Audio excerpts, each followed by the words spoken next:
Halo, berjumpa lagi di dunia novel. Kali ini kita akan melanjutkan volume 10 dari Martial God Asura. Selamat menyaksikan. Bab 5591, Kamar Dagang Prajurit. Chu Feng, ayahmu sangat kuat. Mengetahui bahwa ayah Chu Feng telah merebut sesuatu dari wanita ini, Nyonya Ratu menjadi bersemangat. Lagi pula, wanita ini sangat kuat, dan jika ayah Chu Feng bisa mengambil sesuatu darinya, dia hanya bisa menjadi lebih kuat. Chu Feng juga menyadari hal ini, tapi sekarang jelas bukan waktunya untuk menyesalinya. Wanita ini sangat kejam, jika ayahnya merampoknya, bukankah dia harus menderita untuk ayahnya? Apakah kamu tidak takut?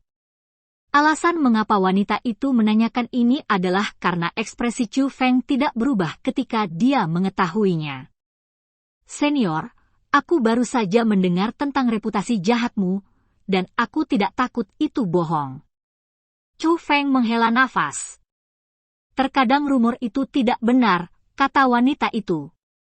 Memang, aku juga berpikir begitu. Chu Feng mengangguk. Dia merasa bahwa hal-hal mungkin telah berbalik bagi wanita itu untuk mengatakannya. Tapi gosip tentangku itu benar. Kata wanita itu lagi.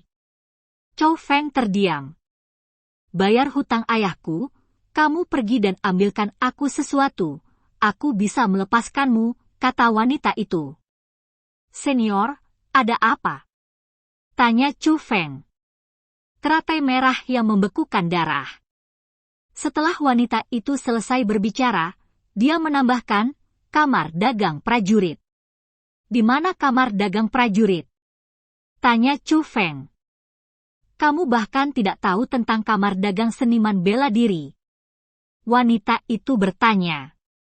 Sejujurnya dengan senior, junior ini selalu tidak menonjolkan diri dan tidak suka berkomunikasi dengan orang lain, jadi junior benar-benar tidak tahu banyak, kata Chu Feng. Putri kecil dari klan Xianhai semuanya adalah temanmu. Apakah kamu tidak menonjolkan diri? Apakah kamu tidak suka berkomunikasi dengan orang lain? Wanita itu mengerutkan kening. Sebenarnya, keduanya tidak bertentangan, jelas Chu Feng. Pergi dan cari tahu sendiri. Aku hanya akan memberimu 10 hari. Jika kamu tidak kembali dengan teratai merah pembekuan darah dalam 10 hari, kamu tidak akan pernah melihat putri kecilmu lagi. Juga, jangan berpikir untuk memanggil seseorang bantuan untuk menyelamatkannya, kata wanita itu. Senior, jangan khawatir, saya pasti tidak akan memberitahu orang lain tentang masalah ini hanya 10 hari, bukankah ini terlalu singkat?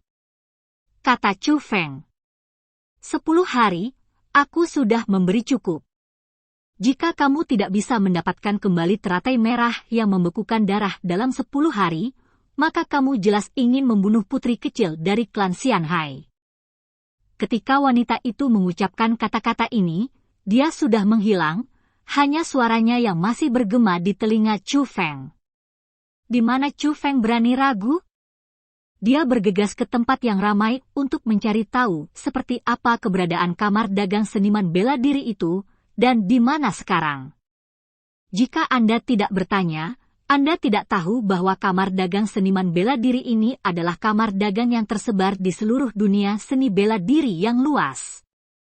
Ini adalah kamar dagang terbesar di dunia seni bela diri yang luas saat ini, bukan salah satunya, yang berspesialisasi dalam membeli dan menjual harta karun dari seniman bela diri dan spiritualis dunia.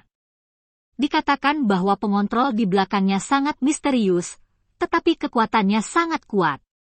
Tapi tidak ada orang yang berani merampok kamar dagang seniman bela diri akan berakhir dengan baik.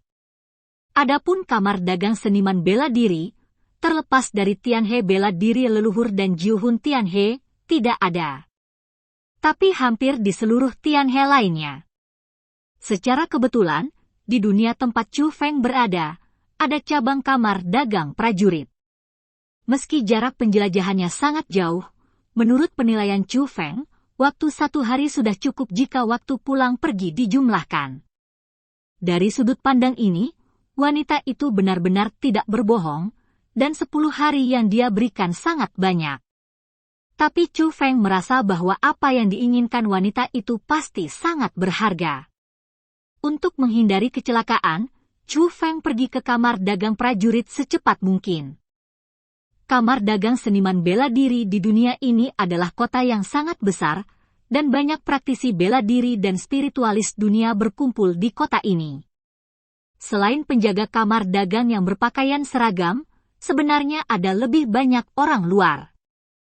Perlu disebutkan bahwa penjaga kamar dagang di sini tidak memiliki kekuatan yang rendah, mereka umumnya dalam keadaan seni bela diri, dan bahkan ada yang dalam keadaan setengah dewa. Kultivasi semacam ini sudah sangat kuat di dunia ini, tetapi mereka hanya penjaga. Dari sini terlihat bahwa kamar dagang prajurit memang memiliki kekuatan. Ada banyak toko di kota, dan mereka bukan anggota kamar dagang prajurit, tetapi membayar sewa dan berbisnis di sini. Teratai merah yang membekukan darah. Saya belum pernah mendengar tentang hal ini sebelumnya, jadi sebaiknya Anda pergi ke kamar dagang pusat dan bertanya, tuanku. Setelah Chu Feng bertanya, para pedagang yang menjual jamu di sini semuanya memberi Chu Feng panduan yang sama. Jadi, Chu Feng datang ke kamar pusat perdagangan. Yang disebut pusat kamar dagang bisa dikatakan sebagai markas kamar dagang prajurit di sini. Sebagian besar toko dioperasikan oleh pedagang lain, dan pusat kamar dagang adalah toko langsung dari kamar dagang prajurit. Orang yang bertugas menerima Chu Feng adalah seorang wanita muda dan cantik. Tuanku, apakah Anda ingin membeli teratai merah pembekuan darah? Mendengar jawaban wanita itu, Chu Feng merasa ada sesuatu yang menarik, setidaknya dibandingkan dengan para pengusaha itu, wanita dari kamar dagang prajurit ini mengetahuinya. Jadi Chu Feng buru-buru bertanya, apakah ada di sini? Ya, kami mengadakan lelang sebulan sekali, dan akan ada teratai merah penggumpal darah untuk dilelang, kata wanita itu. Kapan pelelangan akan diadakan? Tanya Chu Feng.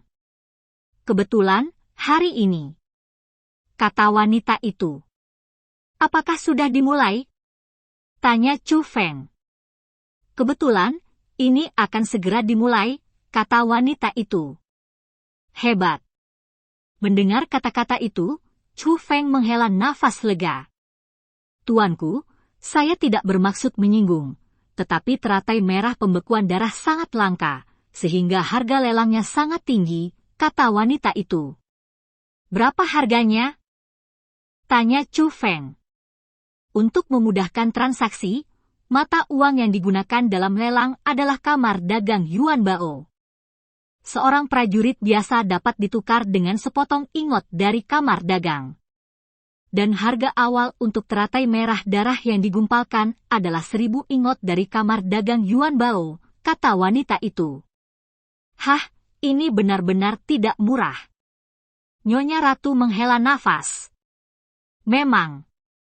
Chu Feng juga merasa bahwa barang ini tidak murah, lagi pula, itu setara dengan 1000 tentara biasa.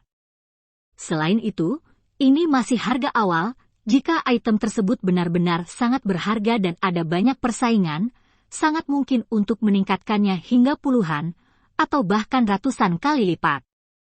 Adapun hal ini, Chu Feng pasti mendapatkannya, lagi pula, itu terkait dengan kehidupan Xiao Yuer. Saat memberitahu harganya, wanita itu terus menatap Chu Feng. Menemukan bahwa Chu Feng sedang berpikir, dia memutuskan bahwa Chu Feng pasti tidak mampu membayar harganya. Belum lagi junior biasa, bahkan Tuan Master di Tianhe, Tuan dan Nyonya muda biasa itu mungkin tidak bisa menunjukkannya.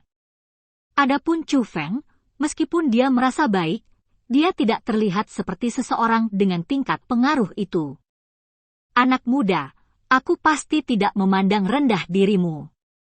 Ini adalah harga awal dari teratai merah pembekuan darah, yang sangat tinggi dan tidak terjangkau.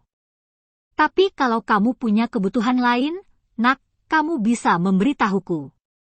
Sementara wanita itu berbicara, dia sudah duduk dan mengambil cangkir tehnya. Meskipun dia tidak mengatakannya dengan jelas, dia sebenarnya melihat para tamu dan berharap Chu Feng akan pergi sendiri. Desir. Tapi dengan lambaian lengan Chu Feng, sebuah tombak muncul di tangannya. Berapa banyak ingot prajurit yang bisa saya tukarkan dengan benda ini? Tanya Chu Feng dengan tombak di tangannya. Oh!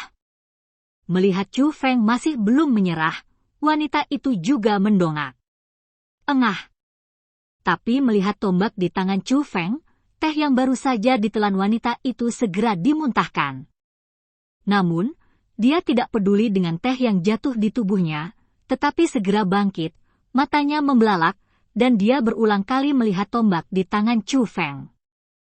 Karena dia tinggal di kamar dagang seniman bela diri sepanjang tahun, dia mendapat informasi yang baik, dan sekilas dia tahu bahwa tombak panjang Chu Feng adalah senjata ilahi. Tuanku, dari mana Anda mendapatkan benda ini? Wanita itu berdiri dan bertanya.